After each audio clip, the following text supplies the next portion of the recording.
If you're like us, you've probably seen references to something called Munchausen's by proxy and been curious, without really understanding what it is or how it may affect people. That's why we were excited to hear about the new podcast, Nobody Should Believe Me. The host, novelist Andrea Dunlop, takes an in-depth look at this subject. No one has ever done this before. She talks with people who have been affected by this condition. She even speaks with a perpetrator. We've already listened to the first 2 episodes, and we can tell you that Andrea doesn't dwell on the darkness. She takes great pains not to be gory or exploitative. This show has heart. It focuses on the humanity of everyone involved. And what makes this podcast extra special is that Andrea has a deeply personal connection to this subject. Someone very close to her was investigated for Munchausen by proxy. That gives the show a real emotional punch. When Andrea is listening to people tell stories about how they've been affected by this condition, she is not some uninvolved outsider. She has lived through the very same pain they have. She understands them. And through this podcast, she helps all of us understand them too. New episodes drop every Thursday. Listen and subscribe to Nobody Should Believe Me on Apple Podcasts or wherever you listen to podcasts. It all started with a bowl of soup at the Loop.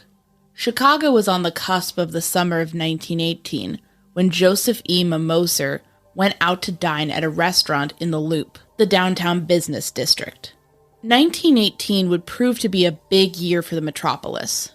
The great influenza pandemic would arrive in the city in a few months, killing thousands. World War I would rage on throughout the autumn, before an armistice with Germany was signed on November 11th. And the Chicago Cubs would go on to lose the World Series to the Boston Red Sox in a stretch of games completely void of home runs. Mimoser didn't know this when he sat down at his table, but he wouldn't live to see any of those momentous events. He was 43 years old. He was a longtime resident of the Windy City. He had a wife and 3 children. He was also a police operator with a career stretching back 22 years. Sadly, the disaster that would follow wasn't Mimoser's first bout of bad luck in the city of big shoulders. On February 25, 1901, the Chicago Inter-Ocean reported that he'd been roughly used by highwaymen while leaving work at the police station around midnight. 5 robbers had been bold enough to brutally beat a member of the city's force and steal his revolver. They pummeled him until he was unconscious, but the cops managed to catch 2 of the attackers immediately. And Mimoser evidently recovered and continued to work for the department. But things would come to a more permanent turning point that day in June of 1918. Mimoser ordered his food. He drank the soup. We don't know if he tipped well or at all. We don't know much about what happened beyond the basic details. We do know that Mimoser got sick. Very sick. The police operator fell ill in a fashion that the newspapers of the time described as sudden.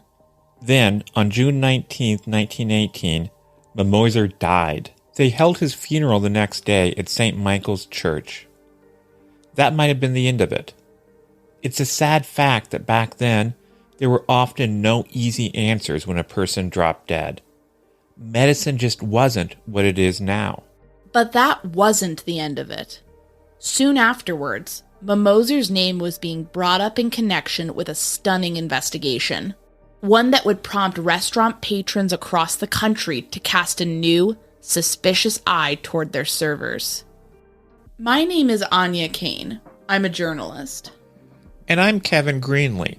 I'm an attorney. We first connected while looking into the Burger Chef murders, an Indiana cold case. Together, we built a spreadsheet documenting hundreds of cases of restaurant-related homicides. That original spreadsheet gave way to our podcast, the MurderSheet.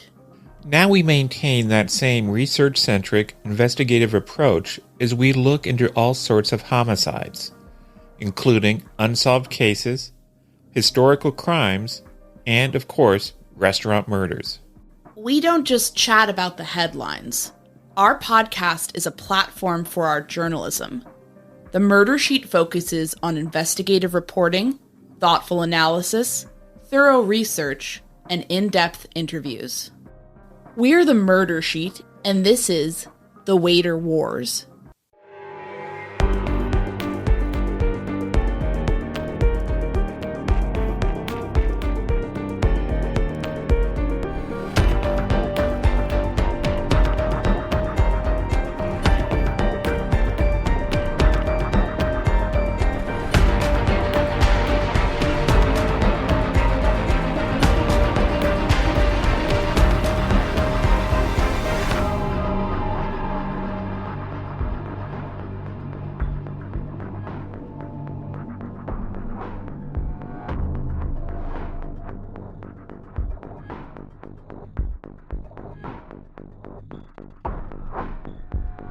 Can you trust your server?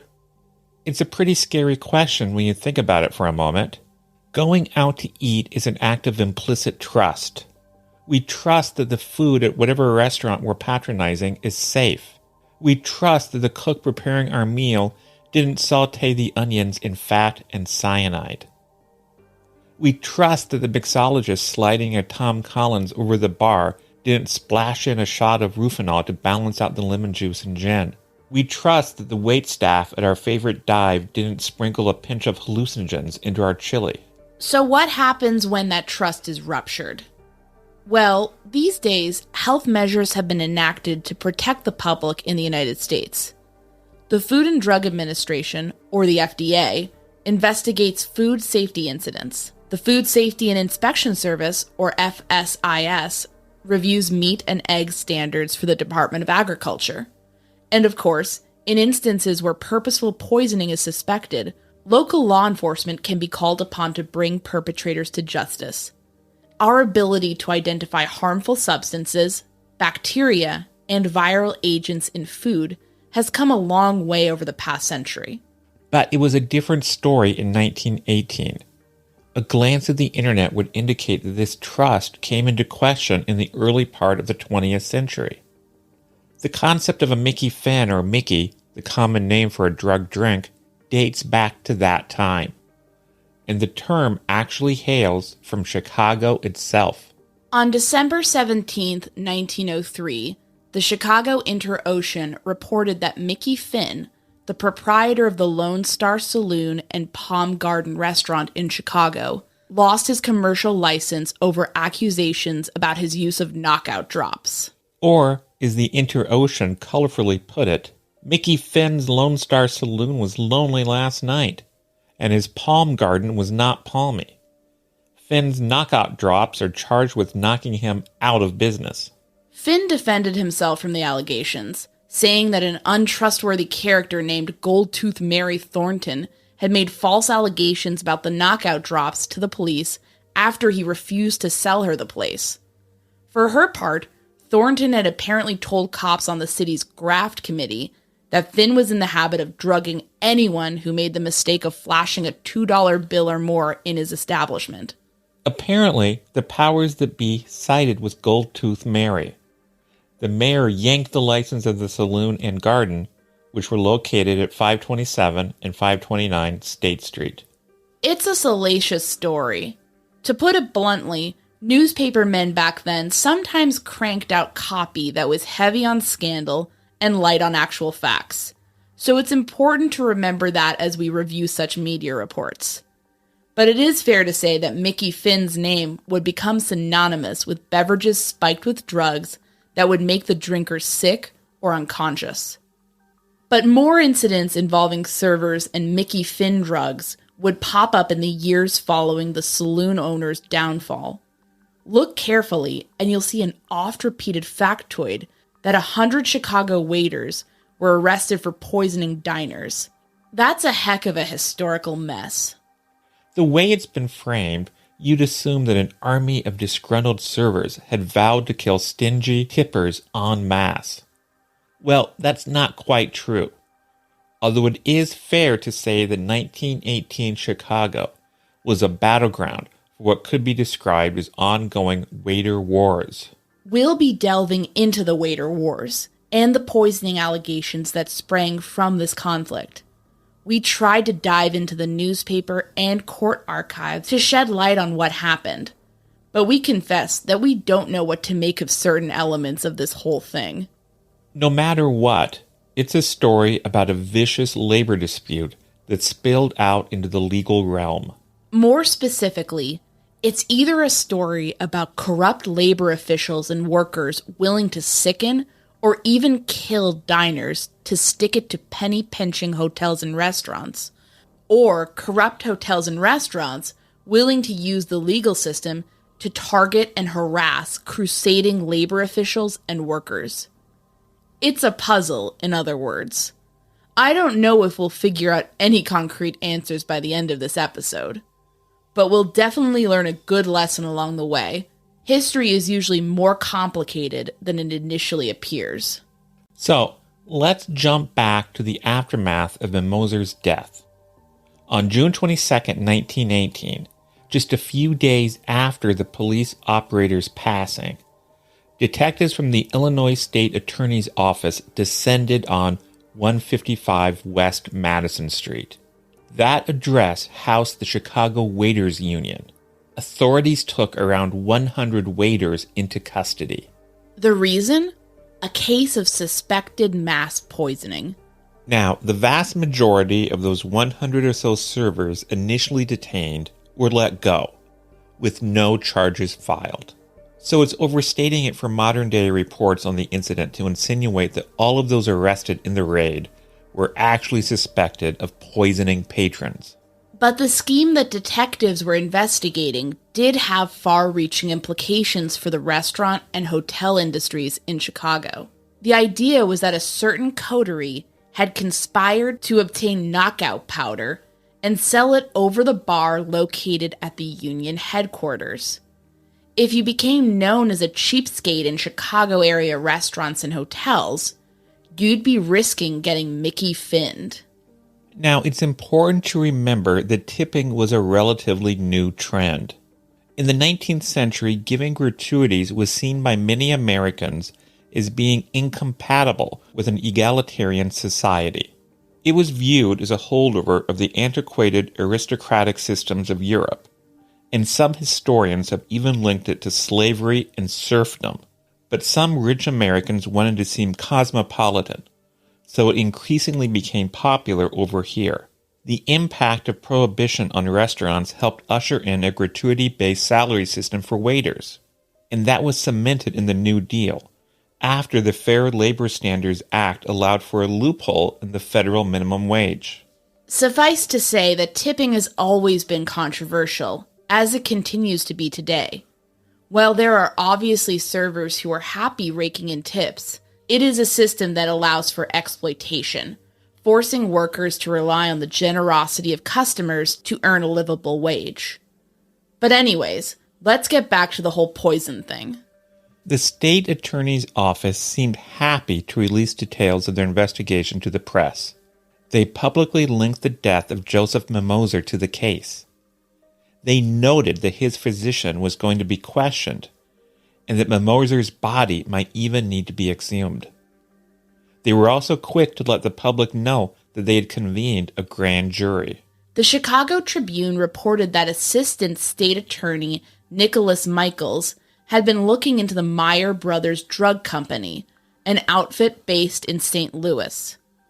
The company's representatives cooperated with the investigation, saying that they had received letters ordering Mickey Finn powder, which included antimony potassium tartrate, or tartar emetic. The powder could induce vomiting and dizziness, and could be fatal depending on the dose. The letter writer was a certain man named W. Stewart Wood of 333 East 55th Street in Chicago. He was listed in the newspapers as a dispenser of powders. Wood's order had also included alarming items like chemicals used to make stench bombs, a hallmark of what the Tribune referred to as the labor wars. Wood apparently confessed to using the drug at the Kenwood Hotel, the Grand Pacific Hotel, and the Union League Club.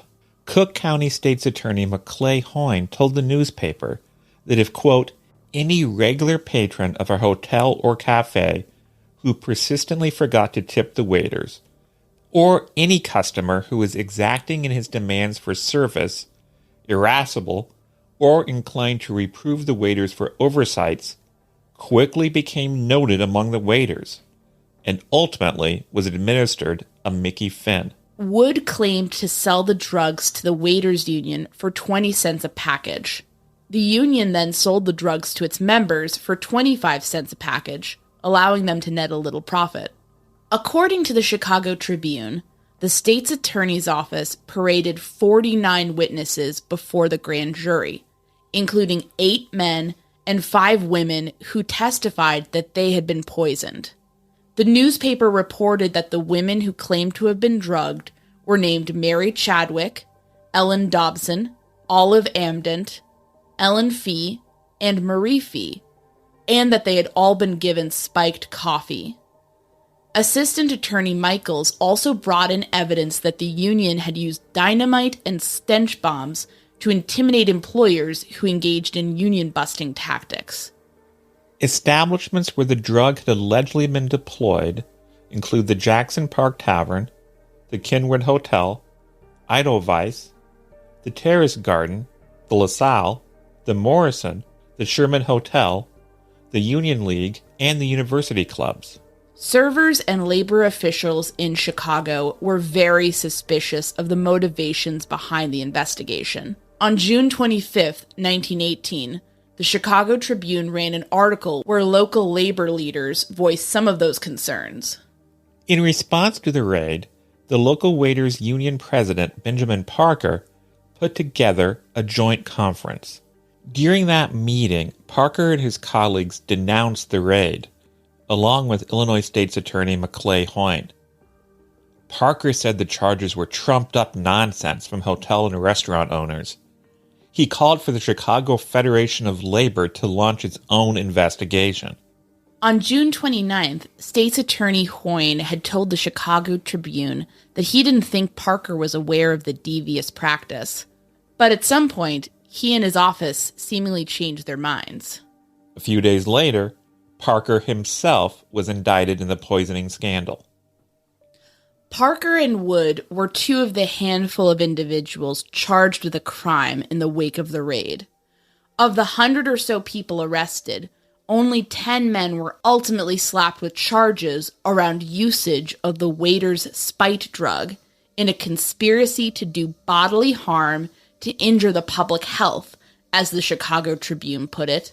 A grand jury handed down a blanket indictment for the 10 on July 10, 1918, and those indictments were then handed over to Judge George Kirsten. Now, this group of 10 proved to be an interesting assortment of figures. Wood had reportedly worked as a waiter in the Celtic Room of the Sherman House Hotel, one of Chicago's leading establishments. He also apparently had a reputation as a man who knew how to get his hands on drugs. John Millian was another man charged in the plot. He worked as a bartender at the union headquarters. Investigators said they uncovered a letter from Wood to Millian concerning the poison. Let's have Kevin read that letter, which was dated April 24th, 1918. This was also published in the Chicago Tribune. Friend Johnny, am enclosing 24 packages of the Mickey Finn powder, making 4 dozen in all delivered since last settlement. Also, please find enclosed a couple of 100 circulars containing a special offer I am making in order to secure new business. These circulars are not for use in Chicago. Whenever you have a man that is leaving Chicago, talk Mickey Finn to him and give him a few of these circulars to be distributed among his friends at the pint he is making. Use your judgment as to how many you will give, as most of the circulars will be thrown away. Lincoln Powers was another one of the men facing charges. Like Millian, he worked as a bartender at the union headquarters. He may have had a bit of a criminal record. On April 13, 1901, the Buffalo Morning Express reported that a 36-year-old waiter named Lincoln A. Powers had been arrested for assault. John Hoffman, Fred Smith, and Henry Jocko Graves were 3 waiters who were also charged in the conspiracy. Everyone else rounding out the group of 10 was a union official. As of 1918, the local waiters' unions boasted 1,100 servers and 2,000 cooks as members. This was an active union that led strikes and demonstrations to advocate for higher pay and better conditions for its workers. Chester H. Buckley is listed as one of the officials. He's the person I could find the least amount of information on in the papers. George McLean was identified as the business agent of a bartenders union. He was mistakenly referred to as Fred McLean in a few articles. Herbert Gould was the business agent of the Cooks Union. He had a bit of a record. He was accused of throwing a bottle through the glass door of the Brevoort residence. Restaurant in January 1918 and arrested. He'd been tossed in jail for disorderly conduct in May of that same year, after a strike at a club. His name was misprinted as John Gould. And of course, Benjamin F. Parker was the president of the Chicago Waiters Union. He was mistakenly called Don Parker at first. Back in 1910, Parker had been listed as the business agent of the union in an interview with the Chicago Tribune about class divisions between quote-unquote beer slingers at amusement parks and concert halls and fancier wait staff at establishments like, quote, Rector's, the Blackstone, Congress, LaSalle, and the other leading hotels. All of the accused men were hit with a $5,000 bond. Of course, newspapers around the country ran with the story. Much of the national coverage seemed to imply that the issue was endemic. Here's how the Oneonta Star reported on it to give you a sense. Chicago waiters to the number of 100 have been arrested on a charge of putting a powder in the food of patrons who do not tip. The article then goes on to defend non-tippers, noting that eating out is expensive. Newspapers claimed that numerous prominent Chicagoans had been drugged, although they declined to name any of those famous individuals. Generally, the focus was on the bad tippers, not the background of the labor dispute underpinning the whole incident. Newspapers seemed more interested in bemusing or alarming readers about out-of-control waiters in incomplete, attention-grabbing blurbs than actually covering the story in depth. Good thing that doesn't happen anymore. Given the intense publicity and shocking nature of the crime, you'd think we'd have a pretty good idea of exactly what happened next. But the truth is, there's actually very little information out there beyond the initial spate of media reports. And we tried to find the case files. We talked to a librarian at the Illinois Supreme Court system. She was super helpful and tried her best to find materials for us, but there was nothing she could find. She directed us to contact the Cook County Court System's Archives Department. The employees there informed us that felony records from 1900 to 1921 had either been recycled or incinerated long before the archives came around. So our opportunity to learn more about the evidence against the accused was literally burned up. Back in 1918, the case didn't seem to fare much better. In his book, Unknown Chicago, John Arch Smith wrote that the charges against the 10 indicted conspirators seemed to have been dropped. There is no evidence of a trial in media reports. Plus, the men who had been charged appear in the newspapers here and there over the years. Scrutinizing the contemporary media reports, you do start to notice cracks in the case against the unionists and waiters. Remember when we told you about how the state's attorney's office was responsible for this case? Well, the truth is a bit more complicated. See, there was an investigation behind the investigation. We previously mentioned that Wood, the man accused of acting as the dispenser of the Mickey Finn powders, worked as a waiter at the Sherman House Hotel. To preface this little twist, the Sherman House Hotel was one of the great hotels of Chicago, having operated from 1837 to 1973. Today, the James R. Thompson Center stands where the hotel once was. Anyways, the management there had become suspicious. The story was apparently that a number of its patrons were falling ill. So the Sherman hired a private concern to investigate its own staff. Detectives from the private eye firm Shippey, Hunt, and Dorman tackled the case. Shippey, Hunt, and Dorman was a detective agency with an intriguing past. It was founded in 1912. George M. Shippey had been Chicago's first ever native-born police chief, according to the Ashton Gazette. He'd broken a big car barn bandit ring and climbed his way up the force by investigating labor strikes. In 1908, an anarchist named Lazarus Averbuck attacked Shippey, his son, and his driver as they left their house. He stabbed Shippey and shot his son Harry and the driver. Shippey proceeded to shoot and kill the anarchist, and everybody else survived. However, shaken by the assassination attempt, he resigned and founded the detective agency in 1912, before quitting again after having a mental breakdown. Meanwhile, Nicholas Hunt and Charles C. Dorman were two former police inspectors who'd been ousted by a merit board investigation. A 1914 newspaper ad boasted that the agency specialized in work for railroads, corporations, and mercantile houses. In the case of the Sherman affair, Shippey, Hunt, and Dorman had their operatives pose as waiters. They claimed to find that waiters had been drugging bad tippers at the hotel, and that the whole thing traced back to the local union. Their undercover agents even said they had been able to successfully purchase Mickey Finn powder from Wood and his wife. That sort of sounds like a state's attorney's office undertaking a massive raid and indictments at the behest of a powerful local hotel and a well-connected contingent of private detectives. Without seeing the case files for ourselves, we won't go so far as to accuse Shippey, Hunt, and Dorman of any sort of impropriety. But the solid evidence that the firm allegedly gathered starts to look a bit odd, given the fact that a trial never even happened. Then again, as a person who has belonged to a union, I tend to be biased toward labor in such disputes.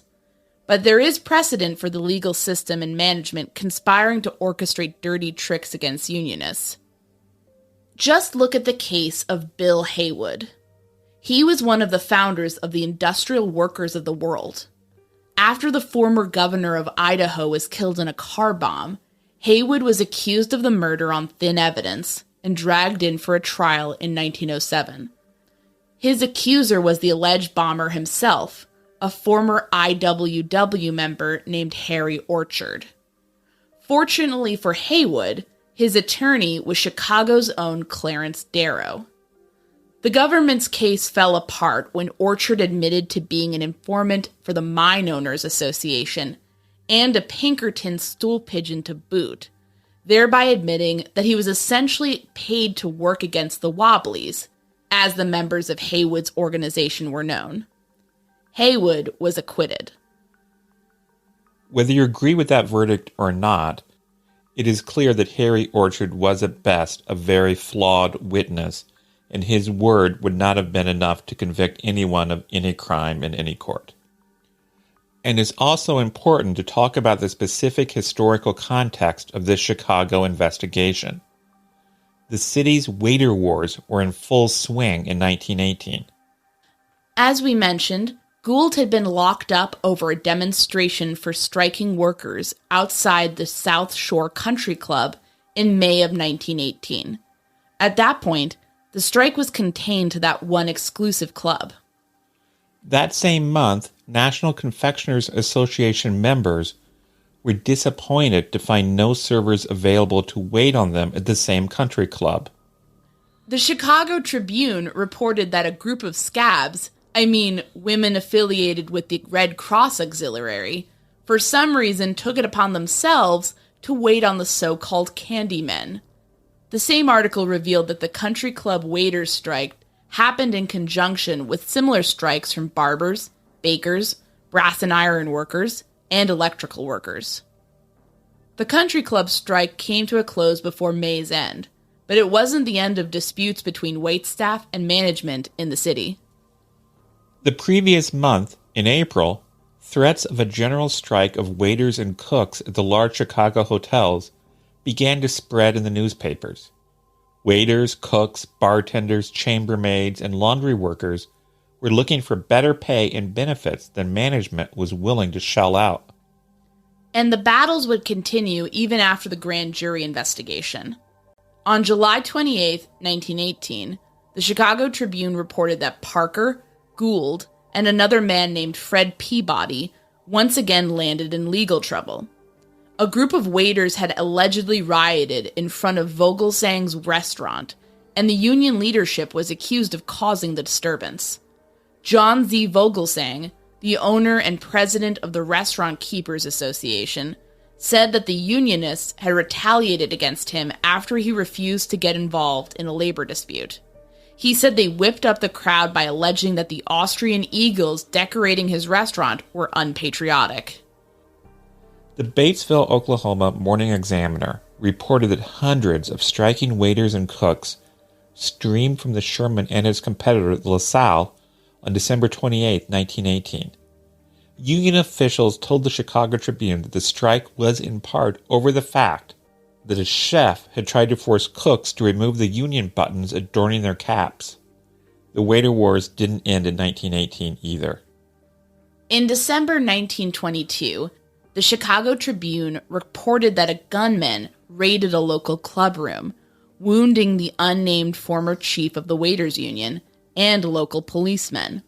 The Louisiana Monroe News-Star reported that a gunman named Emile Frank confessed to the shooting, which resulted in the death of former Waiters Local Union No. 7 president Frank Reagan. The whole thing apparently happened over union infighting. All of that conflict certainly gives the impression that the local union was not on friendly terms with local hotel and restaurant operators. So, the idea that the union could have wanted to embarrass its enemies by sickening guests holds up, as does the possibility that the business owners may have had an incentive to level false accusations against the union leaders. So, what did happen to Joseph Mimoser, the diner we told you about at the top of the episode? Was the police operator and father of three poisoned? Was his death just a tragic outcome of a sudden, unexplained health crisis? Was he really a bad tipper? Was he just some guy who died and who got dragged into this whole disaster to make a political point and amp up the stakes for the grand jury? We can say with certainty that we will never know for sure.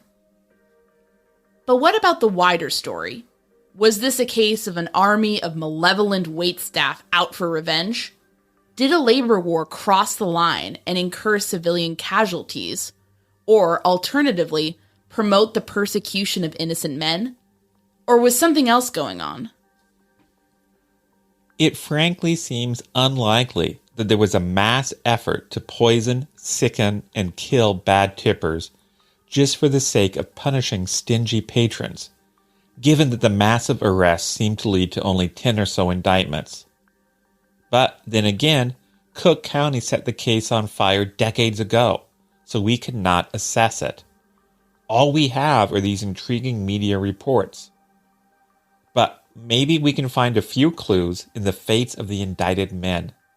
Well, by the fall of 1918, Benjamin Parker was apparently out of jail and talking to the newspapers. A UPI bulletin that ran on November 13, 1918, highlighted Parker's request for the War Labor Board to advance wages to a more livable scale for workers. He spoke to the Herald and Review of Decatur, Illinois, for the paper's December 31, 1918 issue, saying that his members were possibly looking at a large-scale walkout of the three biggest hotels in Chicago. The labor standoff was still raging at that point, pitting hotels and restaurants against their staff. Apparently, things got so wild that the hotels insinuated they would hire local women to act as scabs, while the union threatened to invoke a law prohibiting women from serving alcohol. In 1920, Parker spoke to Montana's Great Falls Tribune about a May Day strike, noting that his members wanted a minimum wage of $30 a week for cooks and $18 a week for waiters. His documented activity throws poisoned water on the idea that the case went far beyond the grand jury. It seems unlikely that he could have done all of that from jail, or even while undergoing a lengthy trial. Parker's obituary ran in the Chicago Tribune's death notices in 1943.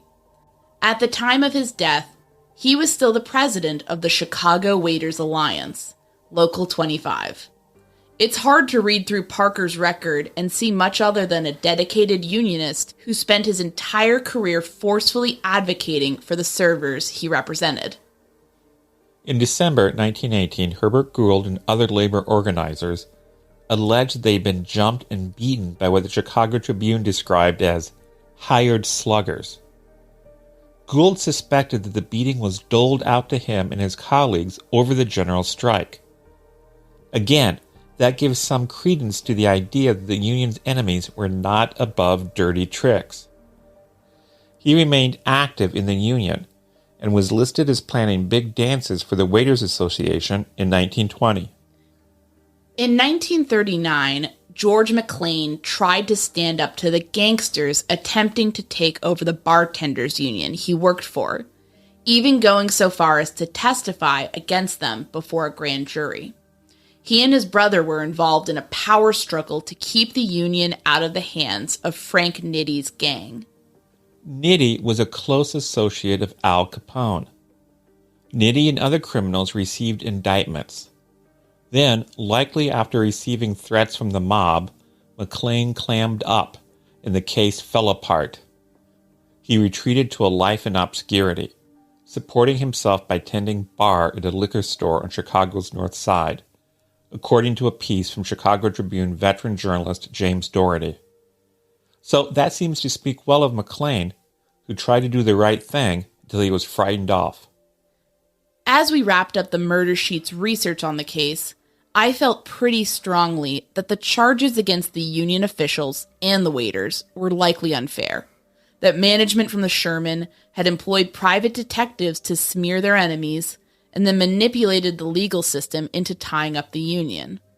Then, I looked over an errant newspaper clipping that I'd left open in one of my millions of tabs, and it made me rethink just about everything about the Chicago poisonings of 1918.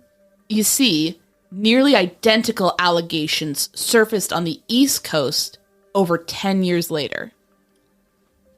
The trouble started in 1929, when Judge Francis I. Stanger Jr. of the Garden State's Cumberland County went out to eat in Atlantic City with two friends.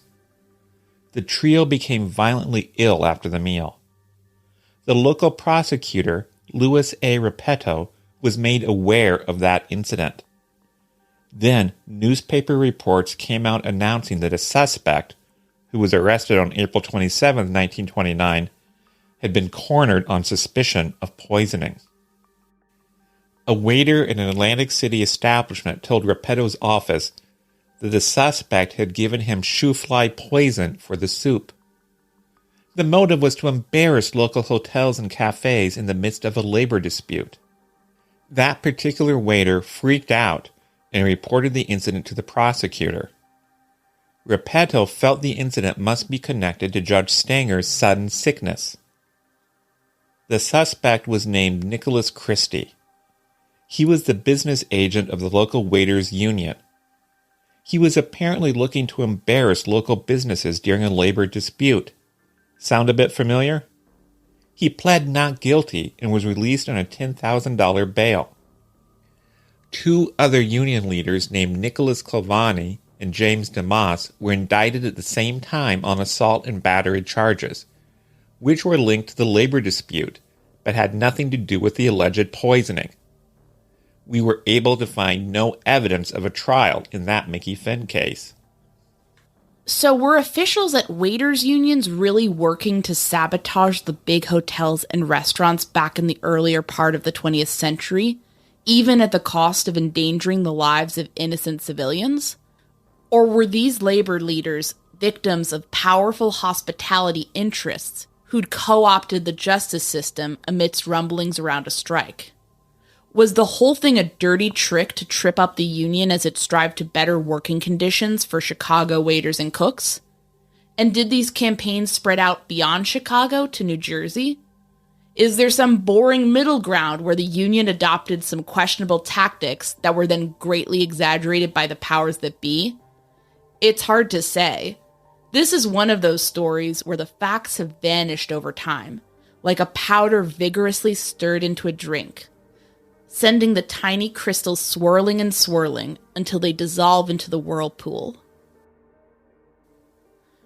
The Murder Sheet relied on newspapers.com and reporting from a number of newspapers in our episode today.